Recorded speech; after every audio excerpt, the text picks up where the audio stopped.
Bienvenidos a La mente y sus cicatrices. Soy Pablo de Lorenzo, psicólogo experto en trauma y acoso. Hoy tenemos con nosotros a la psicóloga experta en pareja y trauma, Pepa Fuster Almarche. Vamos a hablar sobre cómo el trauma interactúa en las relaciones de pareja y lo que parecen simplemente discusiones por algo general, tonto y vago, realmente puede esconder mucho más y puede hablar mucho del pasado de cada una de las personas que, con la perspectiva que nos va a aportar Pepa, vamos a poder entender más allá de lo que las palabras dicen. Vamos adelante con el episodio. Ya estamos con Pepa Fuster. Muy buenas, Pepa, ¿qué tal estás? Hola Pablo, ¿qué tal? Muy bien, deseando hablar contigo. Charlamos Muy un bien. poquito. Lo mismo digo. Bueno, la primera pregunta que suelo hacer es quién es Pepa, quién sería Pepa Fuster y cuál es su trayectoria. Cuéntanos un poco sobre ti. Pues mira, yo soy la cuarta de 5 hermanos de una familia que sus papás son psicólogos los dos. Así que hemos crecido en un contexto de mucha psicología en casa y un poco copiando los pasos de mis papis me metí en este mundo. Es verdad que soy la cuarta de 5, pero soy la primera que es psicóloga de los 5 hermanos. Y 3 de nosotros somos psicólogos. Y luego en cuanto a mi trayectoria, yo empecé, por acabé la carrera, hice un máster en cognitivo-conductual que después me ha alejado mucho de eso, porque me ayudó mucho a sentar las bases de cómo ir trabajando. Y en los últimos años me he formado en trauma, en MDR, en tratamiento de MDR, y desde ahí he tocado con la terapia de pareja desde un enfoque más psicobiológico, que es en lo que trabajo. Porque empecé haciendo terapia de pareja desde colectivo conductual, pero me desencanté un motorazo, porque mi sensación era que no había manera de que las parejas cambiaran. Porque yo creo que las parejas venían entonces, o nos colocábamos los psicólogos entonces, en una postura más de experto, y teníamos como que dar instrucciones de qué tenían que hacer. Y realmente eso no, en mi práctica realmente eso no funciona muy poquito, no dura en el tiempo, no se mantiene en el tiempo. Y ya cuando con el tema es con el tema del trauma y desde un enfoque más psicobiológico, más de la historia del trauma de las parejas, de las personas que vienen a consulta, y desde ese enfoque me estoy moviendo. Y siento, y eso me ha hecho reconciliarme con la terapia de pareja y sentir que sí que tiene sentido y que puede funcionar en muchas ocasiones, sí. Sí, sí, sí. Muy bien, muy bien. Bueno, la primera pregunta que te quería hacer es si influye el tipo de apego en la selección de potenciales parejas. ¿Elegimos lo que elegimos desear o es algo que casi es aprendido o de lo que no tenemos elección? Ya, yo diría primero, cuando hablamos de tipo de apego, me gustaría hablar un poquito de qué entendemos por el apego, ¿no? Porque al final yo creo que sí que es verdad que influye nuestro tipo de apego para vincularnos con un tipo de persona o del otro, pero realmente si hablamos un poquito del apego, el apego debería ser como un vínculo afectivo fuerte que se genera primero cuando somos niños, entre los niños y sus cuidadores principales. Y realmente lo que persigue el apego es cuando se activa estrés negativo, sufrimiento o dificultad, se activa el apego para que el niño busque a su cuidador principal. Claro, como una zona segura, ¿no? Claro, buscamos seguridad, porque al final el comportamiento de apego se concibe realmente como una búsqueda de proximidad hacia un cuidador que me dé seguridad ante situaciones de estrés. Claro, y desde ahí, si hablamos de tu pregunta, si influye el tipo de apego, los terapeutas de pareja en principio nos vemos fundamentalmente de 3 tipos de apego. Es verdad que hay un cuarto desorganizado que ahora lo veremos un poquito, pero cuando hablamos de apego realmente hablamos de cómo organicé mi apego para sentirme seguro, ¿no? Y ahí encontramos 3 tipos de apego. El que se llama el apego seguro, que hay un terapeuta de parejas, Stan Tatkin, con el que yo me formé, que utiliza una metáfora que habla que el apego seguro sería que, diríamos, la metáfora que utilizaría es que es un tipo estilo ancla, ancla del mar, Sí. ¿vale? Que son personas que son autónomas, que tienen mucha capacidad de integrarse en uno mismo y también en los demás, que no tienen dificultad para cambiar el estado, solo estar acompañados, como sí que lo tienen los otros dos, que son más bien solidarios, ¿no? Y ellos serían un estilo de apego más bien seguro, donde lo que buscan las parejas de apego seguro, lo que buscan es que los dos estemos bien. No busca ninguno quedar por encima del otro. Y realmente son personas más tolerantes, que también saben que hay gente que es muy incómoda en el mundo, pero tienen claro que eso es así, ¿no? Y luego teníamos el apego evitativo, La metáfora que utilizaríamos, este señor habla de los tipo islas, ¿no? Cuando pensamos en una isla en medio del mar, los dubitativos tendrían que ser algo así como una isla, que estar ahí. Realmente son personas que no suelen venir mucho a consulta, bueno, eso no es del todo cierto, pero suelen venir menos a terapia de pareja. Y casi siempre cuando vienen a terapia de pareja es porque su pareja se queja. Cuando Ah, sí. preguntas Vale. claro, cuando te preguntas ahí, dice, yo no tengo ningún problema. El problema es que mi pareja se queja. Y casi siempre cuando vienen a terapia de pareja, suele ser del estilo más ansioso que ha demandado la terapia de pareja, ¿no? Porque ellos son distanciantes, porque les gusta que se metan en sus cosas, tienen como secretos. Evita mucho los conflictos, prefieren no hablar las cosas y que simplemente dejarlas pasar, ¿no? No les gusta mucho el exceso de cercanía, sino de apego más evitativo. Y son de los que se regulan solos. Yo me lo pienso, yo me lo como. Y luego tendríamos el apego ansioso, que en las metáforas sería la ola, como la ola del mar, ¿no? Que es un poquito imprevisible. Que estos son los que en la relación de pareja hace más ruido en la relación. Suelen ser el paciente identificado. El evitativo diría, venga, porque mi mujer se queja. Y si su mujer fuera la ansiosa, diría, es que él no hace nada, ¿no? Estos son más buscadores de conflicto, necesitan continuamente muestras de que el otro está ahí. Les cuesta mucho avanzar porque se quedan muy anclados en lo que ha pasado. Así como el evitativo no mira lo que ha pasado, sino que simplemente sigue adelante, el ansioso tiende más a mirar lo que ha pasado y tiene mucho miedo al abandono. Y les cuesta mucho que les dejen solos. Y así como el evitativo se regula él solo, más ansioso necesita que le regule el de fuera. Sí, como usar espejos que le calmen, ¿no? Exacto, es que sea el otro que me calme, yo estoy bien, necesita que el otro le diga que todo está bien. Entonces yo creo que teniendo en cuenta eso así muy rápido y muy por encima, ¿no? Pero hablando fundamentalmente del ansioso, del evitativo y del seguro, yo creo que llegamos a la relación de pareja cuando somos adultos con eso de serie, no elegimos el estilo de apego que tenemos. Claro. Como muy condicionado por nuestras relaciones con nuestras figuras de apego primarias, ¿no? Por ejemplo, sí que se sabe, hay bastante investigación al respecto, que los estilos de apego ansiosos suelen venir de familias donde ha habido mucha preocupación. Que realmente son personas que sienten, como viene el estilo de parentalidad preocupado, en su familia seguramente cuando han sido pequeños, alguno de sus padres o estuvo muy nervioso o muy deprimido y tuvo que cuidar de esa figura de adulto. Cu- Entonces, cuando llegan a sus parejas cuando son adultos, tienen la sensación de que las relaciones se le dan muy bien porque cuidan muy bien de los otros. Entonces creen que cuidan muy bien de los otros y entonces traducen que cuidan muy bien la relación. Cuando realmente, como han pasado mucho tiempo cuidando a nosotros, a ver si me explico mejor, cree que se le dan bien las relaciones. Pero realmente lo que son es muy pegajosos. Vale. Y depende mucho de la regulación externa. Claro, realmente lo que sucede es que en nuestra relación de pareja, cuando somos adultos, lo que buscamos vamos a buscar familiaridad. Vamos a buscar, de forma no consciente, que las relaciones se van a parecer un poquito a lo que teníamos cuando éramos niños, ¿no? Por eso luego la gente se sorprende de, es que es igual que mi padre, o es que es igual que, hoy de manera no consciente lo que hacemos es buscamos cosas que nos hagan sentir parecido a como nos sentíamos cuando éramos niños, porque eso es donde estamos cómodos. Porque para la mayoría de nosotros lo muy novedoso, lo extraño, nos tira un poquito para atrás porque no nos da seguridad. Y no es tanto, independientemente de que sea, bueno, la palabra bueno y malo me gusta poco, pero de que sea bueno o malo el contexto, eso es donde yo me sienta cómodo. Entonces no es tanto que elijo lo que deseo elegir, sino que de manera no consciente busco lo que me resulte familiar y conocido. Esos están condicionados, efectivamente, por el estilo de apego con el que yo traiga de serie, el que haya desarrollado en mi camino familiar de origen. Y a nivel de trauma, que yo creo que influye también en muchos aspectos en la pareja, ¿cuáles son los tipos de traumas que más influyen en las problemáticas de pareja? Que tú has visto en general, hablo de tu visión personal. Sí, que yo he visto en mi consulta, digamos, ¿no? Sí. Claro, partimos de la idea de que entendemos por trauma una experiencia negativa que sucede de manera repentina e inesperada. O repetida, muchas veces.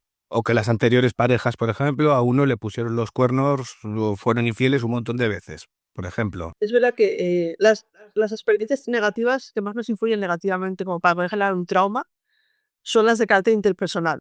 Es decir, un poco más traumático tener una experiencia en la que hubo vinculado a alguien que en un catástrofe natural. Puede ser traumático, como ha pasado ahora recientemente. Sin embargo, las que son la huella más negativa que pueda condicionar mis relaciones a futuro son las de carácter interpersonal, que es lo que venimos a llamar los traumas complejos, que pueden influir en la vida de pareja, bueno, en la vida misma en general y consecuentemente en la vida de pareja, porque es lo que tú estabas diciendo ahora, es una experiencia negativa repetida. Sí, pero lo importante es que es relacional, yo creo. Esa es la cosa. Exacto, que relacionar. Y esa es la clave en cuanto a cómo va a condicionarme después mis experiencias a futuro. Porque el trauma puede ser por acción o por omisión. Por acción es que mi padre me pegaba para el cinturón, por ejemplo, ¿no? Me hacía algo. Y por omisión es cuando lo que tuvo que pasar no estuvo. Claro. Por ejemplo, que en mi casa nunca se celebrará mi cumpleaños, puede generar una experiencia, una sensación de trauma, de falta de confianza, de no sentirme visto cuando era niño, no sentirme reconocido. Esos casos, cuando el trauma es por omisión, es más difícil de identificar, porque el paciente no es muy consciente, porque no me pasó nada. Claro. Claro, pero no sabe que lo que tuvo que pasar no estuvo. Entonces, ese tipo de experiencias traumáticas por acción o por omisión, cuando he sido niño, sí que van a dificultar que de adulto tenga un patrón de vinculación.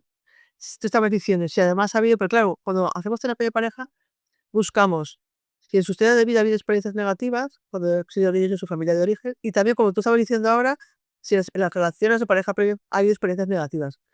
Claro, si las experiencias de pareja previa, mi primera pareja, incluso los cuernos, es más probable que yo en las siguientes relaciones tenga un nivel de alerta más alto y no me fíe tanto como me podría fiar. Un nivel de desconfianza, porque es una traición. Claro, las experiencias negativas, por ejemplo, de abandono, niños que han crecido en un contexto más negativo, niños adoptados, por ejemplo, todos vienen con una huella de abandono de origen. Eso va a generar que mi capacidad de confiar sea mucho menor que si no tiene esas experiencias cuando decide el mundo. Es como que tiene en la zona del cerebro la amígdala, que es la que detector de humos, de que se dedica a autoespiar ese peligro, está más activado de lo que haría falta. ¿No? Y de esa manera sí que es verdad que el trauma complejo, de manera con los padres, mis figuras de apego primarias, donde no he sido suficientemente visto o reconocido, va a generar más dificultades cuando sea adulto para vincular. Evidentemente, si además he tenido experiencias de abuso, he sufrido alguna experiencia negativa a nivel de romper límites, ¿no? A nivel suponer que me cuesta mucho más vincularme. Cada tipo de problemas va a generar unas respuestas. Que igual el evitativo es evitativo porque le hicieron un montón de daño y ya no quiere confiar, y el otro, el que tiene la herida de abandono, necesita confirmar 100% que vale en el espejo, como hemos dicho, de los demás, porque si no, se muere de sed porque no tiene fuente de autoestima propia. O sea, necesita las fuentes externas, pero tiene la cosa de que le puede beber aguas que no debería beber, por decirlo de O alguna al manera. final, tu pregunta que si hay tipos de trauma que pueden influir más en problemática de pareja, es verdad que los traumas de apego, los traumas el trauma complejo que se da en las experiencias primeras de estación de adolescencia, me va a poner mucho más difícil que me vincule tranquilamente cuando sea adulto. Y luego es verdad que cuando hacemos historia de vida con nuestros pacientes, lo que te decía antes, buscamos en su historia de vida, infancia y adolescencia, y buscamos efectivamente relaciones de pareja previas. He tenido una primera pareja que me maltrató y la siguiente cual, me va a costar después vincularme. Claro, es sorprendente que la gente, bueno, estoy un poquito de lo decíamos al principio, ¿no? Vamos a repetir patrones sin quererlo, sino si alguien no nos ayuda a corregir cómo nos vinculamos a repetir patrones, a lo mejor me voy saltando de una relación de pareja negativa a otra negativa, porque no me doy cuenta que me vinculo desde la negatividad. ¿Y los motivos de consulta más frecuentes en tu consulta? ¿Cuáles suelen ser? Generalmente infidelidades, falta de conexión, pérdida de libido, yo qué sé, lo digo por azar, ¿eh? Sí, sí, sí, sí.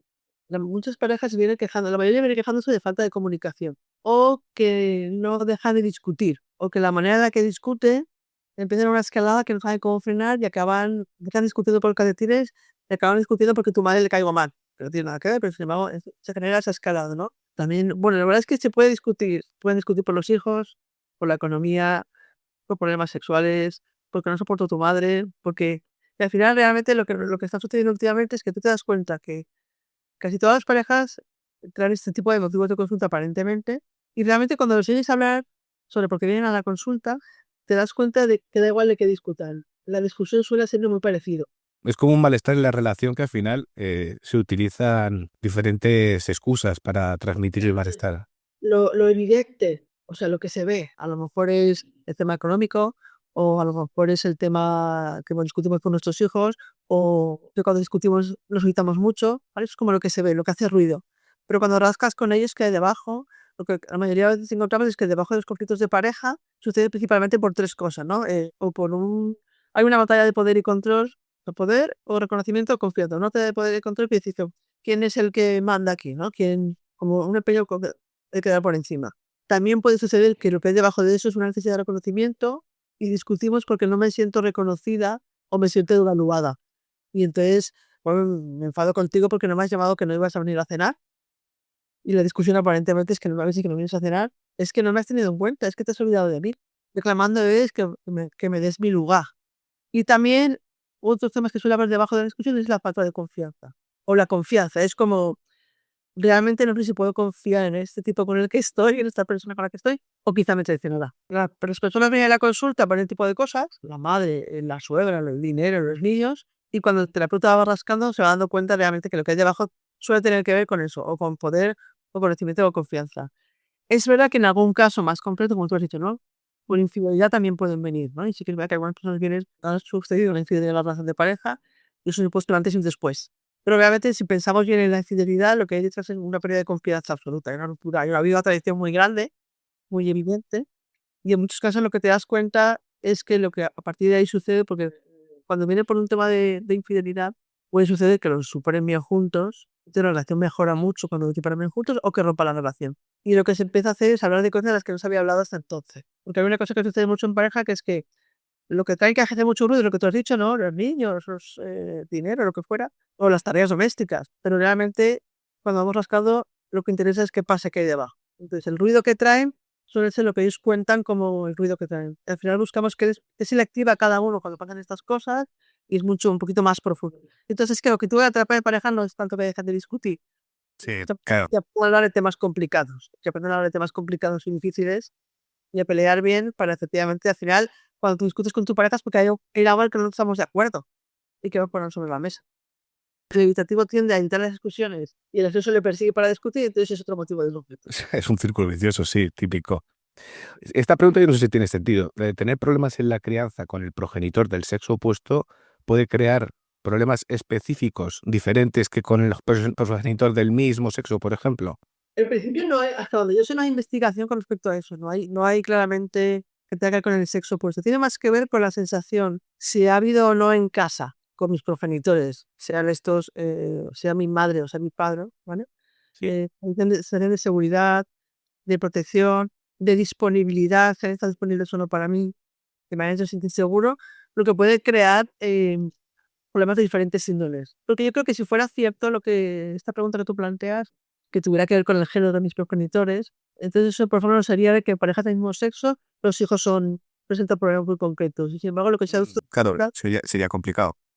lo que se ha visto hasta ahora es que no hay diferencias significativas en los hijos de estas parejas del mismo sexo. Incluso se ha llegado a ver que son hijos que suelen ser niños después más tolerantes, más abiertos, más empáticos. Aunque también se dice que no tiene tanto que ver con el género, sino que se supone que son padres que han deseado tanto tener hijos, lo tienen más complicado que las parejas heterosexuales, claro. Tienen que haber algo mucho más.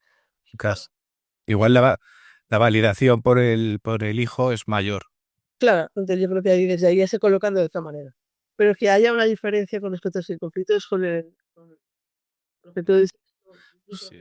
Si una persona se ha sentido abandonada o rechazada por sus padres, por progenitores o por uno de ellos, independientemente de que coincida con la realidad objetiva, es decir, que se ha sentido de tal manera, esto puede tener problemas a largo plazo en las relaciones, ¿no? ¿Qué puede aparecer aquí? Voy a hacer un matiz pequeñito porque es verdad que cuando decimos que se ha sentido abandonado, ¿no? Claro. Sentido abandonado. Claro, al final nuestro cerebro es subjetivo sí o sí. Sí. Para todos, ¿no? Es subjetivo. Entonces, en este contexto, hablar de abandono objetivo, el objetivo es un poco peliagudo, porque realmente yo puedo sentirme abandonada si mis padres, por ejemplo, no vienen a recogerme al colegio o no vienen a ver la función de final de curso. Mis padres a lo mejor estaban trabajando y muy ocupados para que tuviéramos dinero para llegar a final de mes. Sin embargo, eso sería un poquito negligente en cuanto a la relación con su hijo. Entonces, lo puedo sentir abandonado. Sin que me estén abandonando, de verdad, o sin intención. Abandonando tal cual, ¿no? Porque entendemos por abandono, porque abandono puede ser no solo cuando me abandonaron en un Ajá. Orfanato, yo que sí. No, sí, sí, pero la sensación de abandono me refiero, ya sea real o imaginaria, porque al final, si tus padres tienen que trabajar y no pueden estar ahí todo el rato y tú tienes unas necesidades que no están cubiertas, pues puedes sentir que algo cago mal para que no estén ahí. Pero claro, eso no deja de ser subjetividad.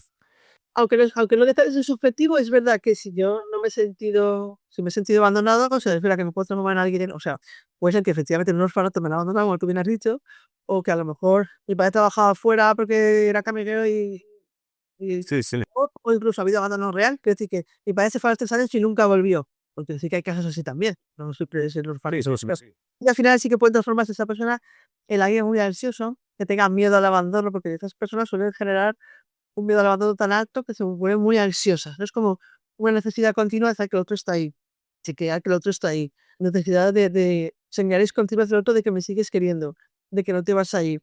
Pueden ser muy desconfiados y con una necesidad continua de buscar que no me dejes solo, que estás ahí para mí, que puedo contar contigo. Y a lo mejor detalles como que se pueden activar con más facilidad, cantan que son más pequeñitos, como que no te he avisado que llego tarde a cenar.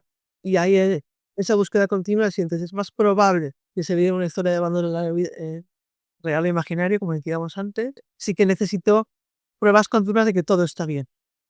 Eso hace que tengan un perfil mucho más ansioso, mucho más inseguro. Me viene a la mente ahora un caso con el que estuve trabajando, porque es verdad que a veces crecemos sintiendo que el amor de los papás es incondicional. Y recuerdo que en una sesión se me ocurrió decirle esto a una paciente, no sé en qué contexto me venía, y yo no recordaba, porque su padre cuando ella tuvo 14 años desapareció y nunca más se supo de él, ¿no? Y entonces, de alguna manera, esa chica, por ejemplo, que su papá se fue cuando su padre se divorció cuando ella tenía 6, pero su papá dejó de ver a los hijos cuando tenía 14 ella. Entonces, esta chica, por ejemplo, tiene un perfil más ansioso, más preocupado, porque no ha sentido que el amor de los padres es incondicional. Cuando se ha vinculado de adulto con su pareja, lo que ha sentido es mucho o sea, hay un miedo muy continuo a no te puedes Claro. nadie. Claro, a ver, igual lo que hay es como una especie de aumento de los receptores de sensibilidad para que se active la sensación de abandono. Igual una persona que no le ha abandonado ni dejado de lado, pues que no es visa, pues se lo ha olvidado. Pero si a mí que me han abandonado se me activan las alarmas, ¡pum!, defensa. Defensa, y hay una activación mucho mayor, efectivamente, porque a lo mejor efectivamente, si no has sufrido, por eso el trauma es tan significativo, porque deja una huella que va a hacer que el adulto Sí. reactúe de una manera tan diferente. ¿Y crees que mucha gente probablemente no sepa que le pasa eso en sus reacciones, pero que la pareja y la propia persona saben que les pasa eso, suele ayudar a facilitar las cosas? Sí, de hecho, una de las cosas que tenemos en terapia de pareja, el enfoque de terapia que yo hago todas las sesiones conjuntas, no hago sesiones por separado. De manera que yo me convierto como la terapeuta de la relación, no de uno ni de otro. Toda la evaluación que hacemos de la historia de vida la hacemos con la otra persona delante. Porque cuando la pareja entiende que es un disparador para esta, que yo no le avise, y que esto viene de su historia de vida, al entenderlo, pone un poco más de empeño en cuidar de eso y lo empieza a hacer menos. Entiende qué sentido tiene. O sea, digo, que no pasa nada, no te avise, entonces, no pasa nada para ti, pero para ella sí, historia de vida. Entonces, al explicarles esto a las parejas, desde ese enfoque más conjunto, digamos, facilita mucho que la relación empiece a mejorar en ese tipo de cositas. Sí, como empatía, ¿no? Al fin y al Claro, cabo. como que entiendo mejor tu reacción. Yo no reaccionaría así, pero cuando sé que te viene de tu herida de infancia, tu pareja te entiende mejor y empieza a cuidar y te puede cositas. Y ahora voy a por otro lado, voy al lado de la sobreprotección. Si una persona ha sido abrumada a tope por sobreprotección, ¿qué problemas puede enfrentar en el futuro en sus relaciones amorosas? Pero si una persona ha tenido lo contrario, ¿no? El lugar de abandono en su futuro contrario, unos padres sobreprotectores, de momento va a ser un adulto probablemente mucho más inseguro, mucho más miedoso. Mucho más inseguro porque desde esa protección fueron haciéndole creer en su desarrollo cuando fue creciendo o a sentir que eso no puede hacer las cosas, que necesita supervisión constante, y ya te lo hago yo que tú no sabes. Entonces, esos padres que han sido excesivamente protectores para que el niño no sufra, le han hecho llegar a creer que yo solo no puedo. Entonces va a ser un punto mucho más inseguro. Y si además han sido padres invasivos, hasta el punto de ser incluso intrusivos, ¿no? De pasar unos límites que él no tocaría, puede suceder que el niño vaya aprendiendo, conforme va creciendo, a ser mucho más evitativo. O sea, podemos encontrar los dos patrones. A protegerse de esa inversión y va derivando en un patrón más evitativo. Ahí podemos encontrar las dos cosas. O si ha habido mucha intrusión, es más probable que me convierta en un adulto, digamos, evitativo para poner una muralla grande como aquí, déjame. Y siempre es una protección, una dependencia. Es como necesito que el otro me diga que todo está bien, que me confirme, que me sigue continuamente, y voy a ser un adulto mucho más inseguro, que necesito validación continua. Ujú. Y hay muchas veces que nos encontramos con polos opuestos, por decirlo así, o caracteres opuestos. Por ejemplo, una persona muy sumisa con baja autoestima, con alguien narcisista, que tampoco tiene por qué ser que tenga alta autoestima, pero sí que dominante, ¿vale? Una persona sumisa y otra persona dominante. Es bueno que conecten tanto, porque esto puede hacer que la persona sumisa siempre vaya con ese tipo de personalidades. Tiene algún carácter, tiene algo bueno esto realmente. Hay una cosa que sucede en relaciones de pareja, que los terapeutas de pareja vamos aprendiendo desde un enfoque psicobiológico, que es las parejas que vienen a vernos, los miembros de la pareja, se han elegido mutuamente. Y podemos ver cosas que desde fuera diríamos, guau, estos dos que hacen. Y realmente es interesante tener en mente nosotros como terapeutas, que mi papel no es juzgar si está bien que estén juntos o no, porque ellos han generado una dinámica que a ellos les funciona. Ahora puedo traducir como psicóloga, ¿no? Desde mi papel de psicóloga, que a lo mejor es un poquito patológico, pero es de que a ellos les funciona. Ya. Entonces ahí vamos a ver efectivamente las relaciones de pareja en las que nosotros no participaríamos como pareja nunca, pero que en esa dinámica les ayuda a ellos funciona. Y ponerse el ejemplo, ¿no? A lo mejor alguien narcisista que de alguna manera lo que hace es tener al otro como una especie de objeto, que alimenta su ser, ¿no? Entonces genera ahí una relación que a ellos les funciona. Y seguramente la persona que es sumisa se siente ahí protegida, y aunque desde fuera yo pueda ver que es patológico, bueno, patológico para mí, quiero decir que Sí, sí, sí, sí, que hay veces que la persona puede ser narcisista, por ejemplo, y la persona sumisa no disfrute de tanta libertad ofrecida por la pareja, pero por otro lado, eso le ayuda a compensar muchos de sus miedos. Es decir, yo creo que todas las... Eso es de que los opuestos atraen de alguna manera en ese sentido, puede ser o muy bueno a veces o puede ser destructivísimo. Claro, es verdad que cuando decimos bueno o malo es un poco peligroso esa terminología, pero sí que es verdad que al final se mantienen en esa relación porque a los dos les está dando algo. Yo recuerdo cuando empecé, llevaba un poquito de tiempo trabajando y vino una pareja, llevaban como 30 años juntos. Y les pregunto desde cuándo están mal, ¿no? Han venido a terapia cuando fuera y ellos llevaban, y me dijeron que ella dice, al día siguiente volver del viaje de novios. Madre mía. Y entonces yo pregunto qué pasó, ¿no? Y entonces él cuenta que él se fue a trabajar y cuando volvió a casa esperaba encontrar la mesa puesta y la comida hecha. Él dice, Él dice, sí. Y se encontró a su mujer en el sofá sentada y la casa sin arreglar. Entonces le entró a él en una especie de ataque de ira, cogió una maceta y la golpeó contra el suelo. Entonces pues, se acostó, incluso la mesa, y nunca más pasó que llegara a la casa y estuviera la comida sin hacer y la mesa sin poner.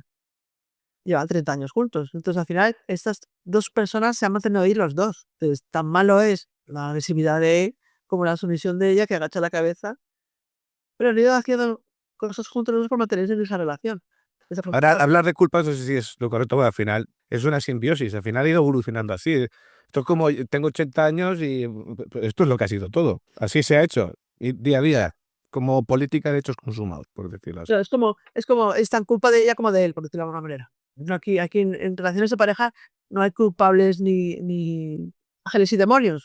Los dos han hecho por dejar donde están, ¿no? Y tú sí que a veces te vas a encontrar efectivamente con un narcisista, con alguien mucho más sumiso que se acopla ahí, que se acomoda ahí, que si hiciéramos terapia individual con ella igual acabaría yéndose. Sí, eso es cierto. Sí, aquí no podemos evitar hablar ya de personas con malicia y con ganas de hacer daño y de dominar. Pero bueno, sí, al final es toda una dinámica doble. O Exacto, sea, sí, sí. a ver, aquí, por ejemplo, hay otra cosa que te voy a preguntar, es la del apego desorganizado, que pues, sería prácticamente el TLP. ¿Cómo se relaciona con sus parejas? ¿Y cómo serían los progenitores de alguien con apego desorganizado? Porque yo creo que también influye mucho, ¿no? En cómo son los padres de alguien que acaba teniendo esos síntomas. Sí, sí, el apego desorganizado, que es este es el más complicado, ¿no? El que lo sueles entrar y dices, madre mía, vamos a hacer hoy con esto, ¿no? Sí, cambia el ambiente cuando entra, cambia Claro. en ley de ese ascenso. Claro, sí que se dice que es más común en bebés que han sido maltratados, aunque no siempre indica que ha habido maltrato, pero sí que es muy común en bebés maltratados, pero no siempre indica maltrato. Pero suele tener que ver con adultos que cuando fueron niños vivían en ambientes muy imprevisibles, Sí. en los que los adultos no los protegieron adecuadamente, entonces han sufrido maltrato, o han vivido condiciones de negligencia grave. Entonces esas personas tienen todos los sentidos focalizados en señales de peligro, aunque que tiene ese contexto, ¿no? Entonces se activa alternativamente el sistema nervioso simpático de la activación de la lucha y el del colapso, de poder reacciones así de imprevisibles. Por eso también se le llama, ese estilo de apego desbalanceado también se le llama ansioso evitativo. Ansioso evitativo. Claro, porque tuviera características del ansioso y del evitativo, mezcladas, ¿no? Y ese es el follón. Ajá.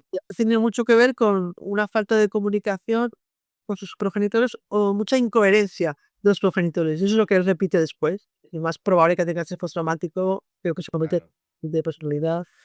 ¿No? Un hombre que suele generar las relaciones de adulto son relaciones que generan, son personas que generan mucho caos.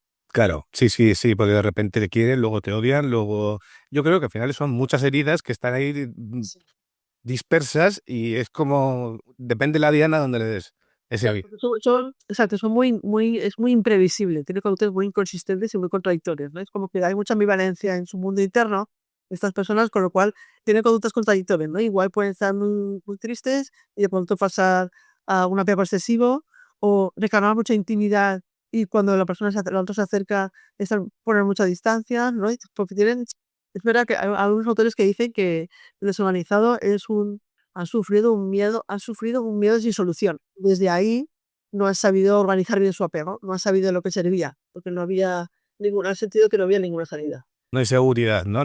Como nadie me va a querer, pero no dejo de anhelarlo. Y luego la persona que me tiene que cuidar es la que ha sido amenazante. Y entonces, ¿dónde busco la seguridad? Y la busco en esta persona porque no hay nadie más. Y entonces aprendo a relacionarme desde ahí. Como estoy haciendo todo el tiempo, estar atenta. Entonces, son muy desconfiados, muy hipervigilantes. Incluso tengan comportamientos impulsivos y autodestructivos porque es la manera que tienen de Sí. vivir con su dolor emocional. Igual el ansioso, como se siente poco válido simplemente, porque no le han dado bien, no le han sabido validar, busca el afecto, pero el desorganizado siente que es malo, siente que es castigable. Claro, Entonces, sí, sí, efectivamente, es como si tuviera dentro una idea de soy un ser despreciable. no merezco nada y sí, claro, pero luego se ilusionan y cada vez, sí, es que es un caos de... Claro, sí, porque además tiene este punto de soy despreciable y cuando me conozcas de verdad me vas a abandonar. Eso anhela mucho la intimidad, como somos seres mamíferos, no necesitamos contacto. Sí, pero no temen. Calia tiene miedo a ser descubiertos. Es una intuición que tienen al final, porque realmente tienen ese miedo a que les vean de nuevo y les vuelvan a maltratar y pueden llevar incluso, bueno, que esto es súper típico, a boicotear sus relaciones. Ya que estoy con ansiedad porque me van a acabar dejando de lado, voy a llevar al límite la relación para que pase lo que acabo. Sospecho que va a acabar pasando. Lo sabía. Te meto el perro al horno, te cabreas, me dejas, ya sabía yo que me ibas a dejar. Al final, estas relaciones son una montaña rusa emocional todo el tiempo, todo el tiempo, todo el tiempo. Son muy imprevisibles, sí, sí, sí. Claro. Una preguntita, ¿las personas con mucha resistencia al compromiso suelen tener trauma de fondo de alguna manera? Es verdad que estamos dando por hecho que es mejor estar en pareja que solos. Ya, esto es cierto. Y eso no es necesariamente cierto. Hay gente que elige estar solos porque están más tranquilos, ¿no? Y de misa sentido de vida y no viene necesariamente, ¿no? Pero es verdad que yo creo que socialmente tenemos la idea en la cabeza de que hay que buscar pareja, hay que tener pareja, ¿no? Y yo creo que es un error de partida, sin quererlo, ¿no? Porque entonces traducimos que este no está con nadie porque algo le ha pasado. Claro, claro, sí, sí, sí, sí, sí, buena área. Hay gente que no está con nadie porque algo le ha pasado. Eso también es verdad. Sí, pero puede ser las dos cosas, eso es cierto. Las personas buscamos para sentirnos seguros, ¿no? Es como que de alguna manera me siento más seguro en pareja, ¿no? Porque el mundo es un poquito hostil. Entonces, Claro, claro. o sea, un poquito la vida fácil en pareja. Pero a lo mejor podemos pensar que son el perfil más evitativo, que tienen más, o sea, el perfil evitativo, digamos, van al extremo. Igual sí que tienen más miedo al compromiso, porque el perfil evitativo es como si temieran cuando están en relación de pareja desaparecer. Es como tienen miedo que su Sí, desaparezca. pérdida de su autonomía o de sí mismo, sí.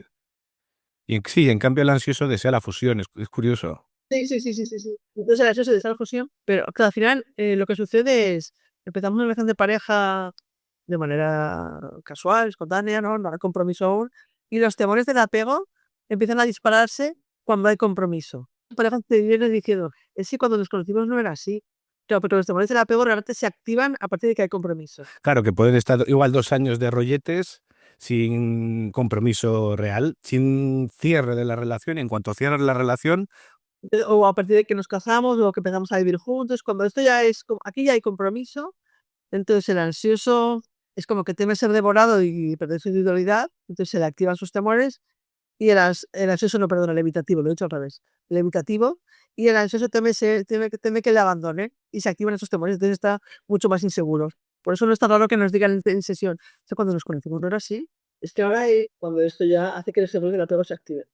que el conocer a una persona no la conoces hasta que estás en pareja ya seria. Sí, sí. Oye, ¿habría algún mito relacionado con amor, terapias de pareja y trauma? Yo creo que hay un mito que incluso a mí me pesó al principio trabajé con esto, que era el pensar que hasta que la persona como individuo no está bien, no puede estar bien en pareja. Y yo creo que eso es un error. Antes sí que, o yo incluso llego a pensarlo así, porque no todos en pareja, pero primero que se arreglen solos y luego ya que vengan a terapia de pareja. Y realmente el planteamiento es, si eso fuera así, si tuviéramos que estar bien para estar en pareja, estaríamos todos solos, porque todos hemos dado alguna tecla. Y realmente las relaciones de pareja pueden ayudar incluso a que me empiece a sentir visto de una manera mucho más amorosa, empiezo a sentir una reparación en otro concepto. Entonces, en esta creencia, o por lo menos yo cuando dices lo del gluten, en mi cabeza sí que existía al principio esta idea de, primero que se me como individuos, y luego ya veremos. Me recuerda un poco a lo de si no te quieres tú, nadie te va a querer. Es mentira. Te pueden querer totalmente si, Ya. si tienes si estás hecho mierda y con una depresión de la leche, pero te quiere tu pareja o te quiere la gente que te quiere, pues claro que te pueden querer. Ser queridos es el primer paso para nuestra reparación también. Al final somos seres sociales, somos seres mamíferos, no somos gregarios, y desde ahí necesitamos mucho la conexión y la mirada del otro. Yo creo que cuando estamos en pareja y dejamos que eso suceda, empezamos a sentirnos más capaces. Es igual, es más fácil que un individuo pueda mejorar. Hasta aquí llegamos con la entrevista de hoy, que el tiempo no da para mucho más. Y nada, agradecerte todo el conocimiento que nos has trasladado y muy amable. Pues gracias, la verdad es que me apetecía mucho venir a charlar contigo. He estado muy a gusto y me lo has puesto muy fácil, así que espero que la gente que nos oiga le guste y te sigamos persiguiendo en lo que cuentas. Muchas gracias. Adiós. Venga, hasta luego. Y hasta aquí llega el episodio de hoy. Espero que os haya gustado, os haya dado una perspectiva un pelín distinta de cómo abordar la terapia de pareja o cómo por lo menos verla y entenderla. Y recordaros que cualquier comentario, duda o sugerencia podéis dirigiros al correo electrónico lamenteysuscicatrices@gmail.com.